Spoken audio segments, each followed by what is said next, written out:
வணக்கம்ண்ணா. வணக்கம். நம்ம ஊர் என்னை பார்த்த பிற்பாடு அறிமுகம் இது எல்லாத்தையும் சொன்னீங்கன்னா. ஆனால் நம்ம ஊர் வந்துங்க சோமனூர் பக்கம் சூலூர் தாலுக்காங்க, கோயம்புத்தூர் மாவட்டம் சூலூர் தாலுக்கா, கரவழி மாதத்தூர் கிராமம். நான் வந்து கிட்டத்தட்ட தென்னை விவசாயம் அது இயற்கை முறையில் தான் அதிகமாக பண்ணிகிட்ருக்குறேங்க. அதுபோக நான் இந்த திருவையாறு 3ங்கிற ஒரு ரகத்தையுமே விவசாயிகளுக்கு வாங்கி விற்பனை பண்ணிகிட்ருக்குறேங்க. சரி. அப்புறம் உங்களுடைய இந்த ஏரியா ஃபுல்லாகவே உங்களுக்கு வந்து தண்ணியினுடைய தன்மை வந்து ரொம்ப உப்புத்தன்மை அதிகம். கிட்டத்தட்ட 3000 டிடிஎஸ் 4000 டிடிஎஸ் இருக்கிற ஏரியாவும் உண்டு, 5000 இருக்கிற இடமும் உண்டுங்க. இப்போ வந்து மழை பெஞ்சதுன்னா கொஞ்சம் டிடிஎஸ் குறையும், மழை இல்லாத காலத்தில் டிடிஎஸ் அதிகமாகும். அப்புறம் உங்களுடைய என்னோட பைப்பு கிட்டத்தட்ட 30 பைப்புக்கு பக்கம் நீங்கள் எடுத்து கொடுத்துருக்குறேங்க.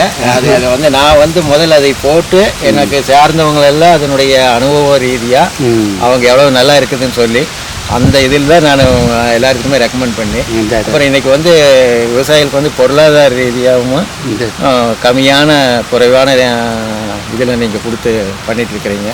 ரொம்ப அது வந்து உங்களை நாங்கள் எல்லாருமே இல்லைங்க, நம்மனால நான் என்னென்னு சொல்கிறேன்னா நம்மனால முடிஞ்சதை நம்ம விவசாயிகளுக்கு செய்வோம். கண்டிப்பாக நம்ம இது இப்போ ஒன்றும் ஒரு தொழில் ரீதியாக செய்கிறது இல்லைங்க, இதை நம்ம ஒன்று சம்பாதிக்கணுங்கிற செய்யலைங்க. நான் என்னென்னா விவசாயிகள் நல்லா இருக்கணும், நம்ம கண்டுபிடிச்சோம் அது 10 பேருக்கு பயன்படுள்ளதா அப்படிங்கிறத செய்கிறோம். நம்ம கண்டுபிடிச்சதை நம்மளோட போகட்டும்னு விடாமல் இனிமேல் நம்ம ஒன்றும் கொண்டுட்டு போகிறது ஒன்றும் இல்லைங்க. அதனால நான் என்னென்னா எல்லாத்துக்கும் நடக்கட்டும், நம்ம இப்போ இதை பொறுத்த வரைக்கும் சம்பாதிக்கணுங்கிறது இல்லைங்க. ஏதோ நம்மளுக்கு செய்யக்கூடிய கூலி கிடைச்சா போதுங்க, அதுக்கு செஞ்சு எல்லாத்துக்கும் நானுங்க இந்த மாதிரியான ஒரு எண்ணம் எல்லாத்துக்கும் வரணும். இன்னைக்கு எல்லாம் பொருளாதார ரீதியாக எல்லாருமே பணம் இருக்கிற காலம் நமக்கு தேவையான அளவுக்கு விவசாயிகளுக்கு வந்து ஒரு நீங்கள் கண்டுபிடிச்சு கொடுத்தது வந்து ஒரு நிஜமாவே இந்த உப்பு தண்ணீருடைய விவசாயிகளுக்கு கண்டிப்பாக ஒரு பெரிய வரப்பிரசாதம்.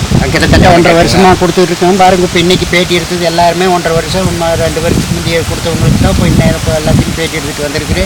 எல்லாத்துக்கிட்ட இன்னைக்கு 1.5 வருஷம் 2 வருஷத்துக்கு பின்னால் ஒரு விவசாய போய் நான் கொடுத்த பைப்பு எப்படி இருக்குதுன்னு கேட்குறேன்னா அதோட பலன் இருக்கவும் தான் இன்றைக்கி நான் போய் கேட்க முடியும். இப்போ நான் எடுத்து கொடுத்தது இல்லையாங்க, நம்ம சித்தப்பா பையன் எடுத்து கொடுத்தோங்க. அவங்களுக்கு வந்து உப்பு தண்ணி நம்மளோட கொஞ்சம் கடின தண்ணி அதிகம்.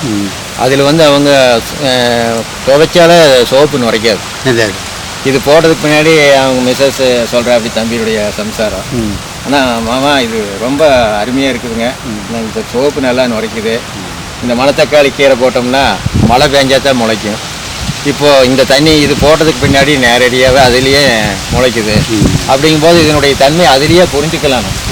இப்போ நான் எல்லாத்துக்கிட்டையும் சொல்கிறது அர்த்தம் சொல்கிறேன், நீங்கள் முதல்ல இந்த பைப்பு மாட்டுங்க, இருக்கிறதுலையே பொடி விதை மணத்தக்காளி விதை, நீங்கள் அந்த விதையை போடுங்க, அது முளைச்ச பிற்பாடு நீங்கள் எல்லாமே முளைக்கும்.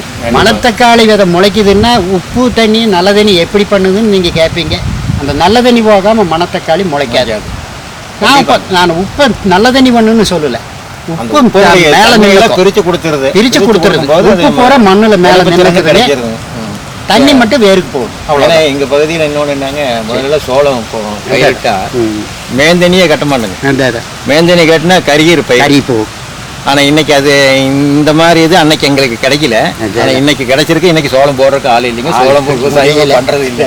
ஆனால் எனக்கு தென்னைக்கு வந்துங்க உண்மையிலேயே இது நல்லா, ஏன்னா வேரில் வந்து இந்த உப்பு போய் கட்டி இந்த எப்படிங்க இந்த சொட்டு நீர் ஓசில் உப்பு கட்டிக்குது, அதே மாதிரி இந்த வேர்லேயுமே நான் ஆரம்பத்தில் முதல் தடவை நான் சொன்னப்பவே அதான் சொல்லியிருக்கிறேன், இந்த வேரில் போய் அந்த உப்பு போய் கட்டிக்கணுங்க, அப்போ அந்த தண்ணி உரியக்கூடிய தன்மை கெட்டு போகும். இப்போ இது மாற்றப்ப என்னென்னா அந்த வேரில் போய் உப்பு கட்டாது, தண்ணி நல்ல தண்ணி போகிறப்போ வேர் இழுக்கக்கூடிய தன்மை வரும்னு தான் சொல்லியிருக்கிறேன். அதனால் இப்போ என்ன ஆகுதுன்னா, எப்படி அந்த சொட்டு நீர் ஓசில் வந்து கரை படிகிறது இல்லையோ, அதே மாதிரி இப்போ தென்னை மரத்தினுடைய வேர்லையுமே அந்த கரை படியாதனால தண்ணியே நல்லா இழுத்துக்குது. எவ்வளோ தண்ணி விட்டாலும் இழுத்துக்குது. ரெண்டாவது இன்னொரு பிரச்சனை என்னன்னா, அந்த நீங்கள் இந்த உப்பு தண்ணி கடினத்தன்மையை வந்து இப்போ பிரித்து கொடுக்கும்போது அதுலேயே எல்லா உப்புகளும் பிரிஞ்சு அதுவும் ஒரு சத்தா மரம் ஏற்றுக்கக்கூடிய தன்மையில் இருக்குதுங்க. அது ஒரு இது. ஒரு ரெண்டாவது இன்னொன்று என்னென்னா, நம்ம இயற்கை உரங்களாக கொடுக்கும்போது இன்னும் கொஞ்சம் நல்ல பலன் கிடைக்குதுங்க. இப்போ நான் கொடுக்குறது வந்து இயற்கை உரம் தான் கொடுத்துட்டுருக்குறேங்க. தாய் உரம் வாங்கி அதையே மல்டிப்ளை பண்ணி அதிலிருந்தே இப்போதைக்கு கொடுத்துட்ருக்கோம். அப்போ இதுவும் சேர்ந்து அதுவும் சேரும்போது இன்னும் பயிர் வளர்ச்சி வந்து நல்லா இருக்குது. இப்போ நீங்கள் நம்ம தென்னை மரத்தில் பார்த்தீங்கன்னா தெரியும், இதெல்லாம் கிட்டத்தட்ட 3 வருஷம் ஆச்சு, 4வது வருஷம் காப்பு வருது. இது எல்லாமே பசுமையாக தான் இருக்குது. ஏதாவது ஒரு இடத்துலையாவது நீங்கள் ஏதாவது வித்தியாசமாக இருக்குதான்னு பார்த்து அந்த ஓலை ஓரத்தில் இதாகும். இப்போ இது எல்லாம் வந்து நல்ல வித்தியாசம் தெரியும். அதுதான் நான் எல்லாத்துக்கிட்டையும் அதுதான் சொல்கிறேன். பைப்பை மாட்டினீங்கன்னா, ஏன்னா தென்னையை பொறுத்த வரைக்கும் உடனடி ரிசல்ட் தெரியாது. மற்ற பயிருக்கு பண்ணுங்க உடனடி ரிசல்ட் இருக்கும். தென்னையை பொறுத்த வரைக்கும் ஒரு 6 மாதம் வெயிட் பண்ணணும். 6 மாதம் பொறுத்து அதோட வித்தியாசம் உங்களுக்கு நல்லாவே தெரியும். உரம் கொடுத்தாலுமே தென்னை பொறுத்தளவு வந்து 6 மாதம் இல்லாமல் ஆகும், எந்த விதமான வித்தியாசம் தெரியாது. ஆமாம், நீங்கள் இதை மாட்டின பிற்பாடு பாருங்க, பிஞ்சு உதிராது, காய் பெருவிட்டு வரும். எல்லாமே நான் சொல்லிட்டு தான் இருக்கிறேன்.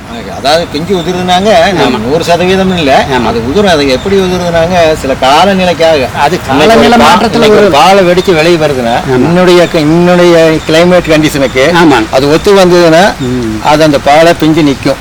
அது இன்னைக்கு ஒத்து வராத பட்சத்தில், இந்த கிளைமேட் ஒத்து வராது, அதிகமான வெயிலோ இல்லை அதிகமான காத்தோ அப்படி இருக்கும் பட்சத்தில் வந்து அந்த பிஞ்சு வந்து உதிர செய்யும். ஆமாம் ஆமாம், அது வந்து சிலருக்கு இன்னுமே நம்ம விவசாயிகள் அது ஒன்றும் புரியாமல் இருக்காங்க. நிஜமாவே வந்து ஏன் இப்போ உதிருது அப்படின்னாங்க, அது ஒரு காரணம் இருக்கு. அன்னன்னைக்கு காலநிலை வந்து மாறிட்டே மாறுதுங்க.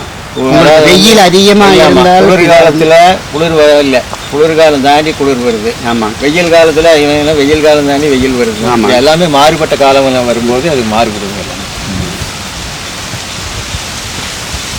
அதான் இப்போ நான் என்னென்னா, இப்போ கொடுத்தா நானே தனியாக சொல்லி இது பண்ணி பேட்டி கொடுத்து சொல்கிறத விட, ஏன்னா கொடுத்தவங்களை 10 பேர்த்து போய் கேட்டு அவங்க இப்போ மூலியமாக அவங்க இது ஒப்பீனியன் என்னன்னு சொன்னால் தான் விவசாயிகளுக்கு அது என்னங்கிறது புரியுமுங்க.